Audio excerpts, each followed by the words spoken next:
Joining us now to weigh in, I've got conservative columnist and Donald J. Trump for President Media Advisor Board Member, Dr. Gina Loudon. Gina, hey, good morning. Good morning. Good to be with you. Good. Is this the first ill effect of tax reform and this last-minute move by the IRS? I mean, people in high-tax states are really upset about this, Gina. Well, I mean, is this a bad thing? I mean, I realize it feels bad for people in high-tax states. I myself just relocated from California to Florida for many of those reasons. But I like that it kind of shines a light, frankly, on those states and local governments who are bilking their people for too much taxes. Many of us weren't aware of where those areas were, especially those of us who don't live in those states. And even some of us who do live in those states could sort of just cover the whole thing up by playing with the tax system. Well, if you can't do that anymore, then it might force us to have a really honest conversation with our state and local governments about taxes. Well, but Gina, I mean, Governor Andrew Cuomo came out yesterday in an interview and made it very clear that they're looking at legal challenges to this because he feels, in no uncertain terms, that blue states have been targeted. No senators from blue states, there are no Republican senators in these blue states, and that basically this was a move by the administration to target California and New York. He says it's an economic problem, that if you're going to hurt the two largest economies in the country, you're going to hurt the economy overall. What do you make of that argument from Cuomo? No, you're overtaxing your citizens.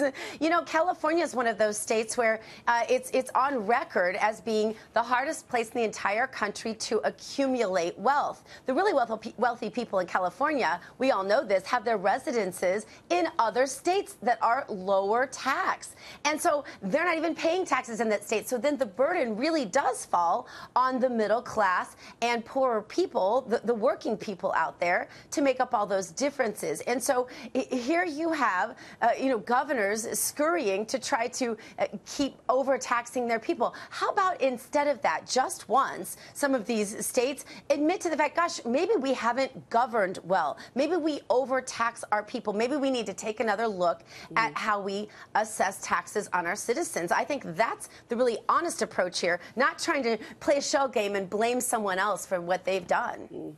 Hey, Dr. Gina, Michael Block here. Good morning.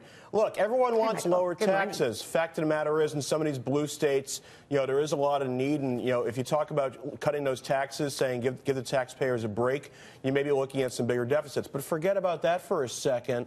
Let's talk about, you're on the President's Media Advisory Council. Are you concerned there could be some kind of backlash as the GOP tries to retain Senate and House seats in 2018 and coming years because the blue states feel like, well, the GOP went and stuck this on us? Are you concerned about that? I get your message about, taxes are too high and now we're kicking into reform. But are you concerned about some backlash here? I mean, the only backlash that I see forthcoming is people realizing that they've been overtaxed in the first place and that they want to straighten out their states. I think that would be a good thing. I think this actually might sort of expose some of these governments in ways that they haven't been exposed before. As far as the president, I don't really think that this is going to have a backlash effect on him. These are already blue states, so let's start there. They're under government rule. That's why, they're under Democrat rule in almost all cases, and that's exactly why they're complaining, because they haven't been treated fairly. So, no, I see the backlash happening against the blue states themselves. Cuomo calling it double taxation. We're going to talk more about it in just a little bit. But I want to switch gears with you about the president now. He says he thinks that special counsel Robert Mueller is, quote, going to be fair in his Russia investigation, though he says the inquiry itself makes the country look very bad. Now, this comes in an interview with the New York Times. It was a very wide-ranging interview that he gave. When asked if he would order the Justice Department to reopen the probe into Hillary Clinton's emails, the president said this: I have absolute right to do what I want to do with the Justice Department, but for purposes of hopefully thinking I'm going to be treated fairly, I've stayed uninvolved with this particular matter. Do you agree that Mueller is going to treat the Russia investigation and the president fairly?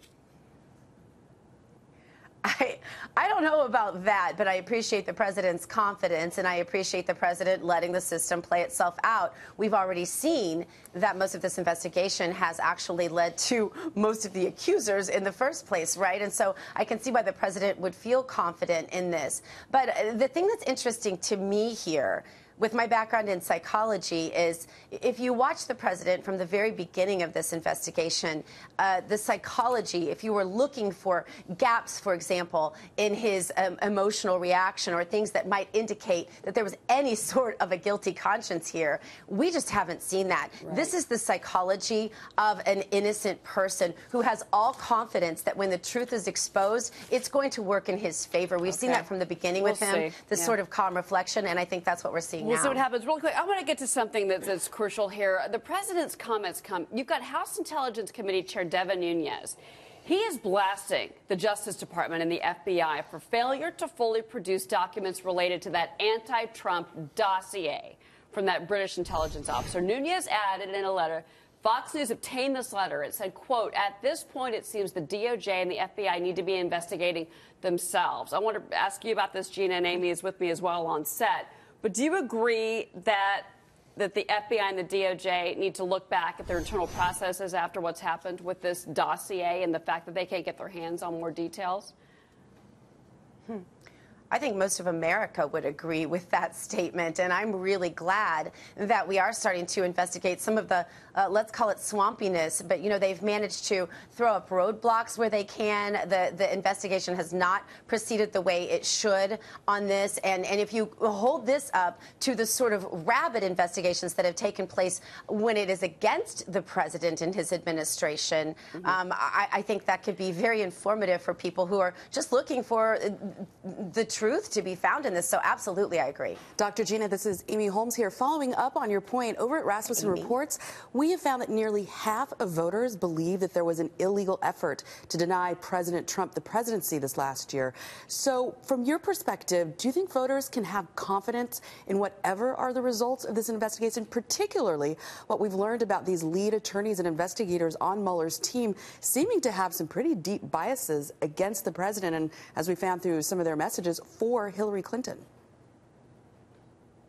Well, I think that the sort of part of this that's the most disturbing is that we know not only that there were players who were very intimately involved who had a bias against the president, who said he needed to not be president, and then went ahead and changed some of the verbiage in Comey's report. And so when you look at it like that, you think, gosh, what else did they change? What else is out there that we need to know? Can we have confidence that that's been fully investigated? I don't know. I think time is going to tell. But so far, I think that it has been a process where it's almost like just them searching for different truths about the president has ended up exposing their own corruptions. And so hopefully more of this sort of swampy behavior that Americans voted against when they voted for President Trump will be exposed, and our government can clean itself up, and we can begin to, you know, you never want to say trust government, right? But we can begin to think that it's not corrupt on every single level internally. I think the American people need that. But I have to add this, though. I want our viewers to hear this. You know, in a previous statement, Nunes had said that if he has told his own committee, start drawing up a contempt of Congress resolution for Rosenstein and FBI Director Christopher Wray unless these demands are met. And next week, January 3rd, he wants those documents on his desk. And he has a great point about it. Gina Loudon, thank you very much for being with us this morning. Thank you. Happy New Year. All right.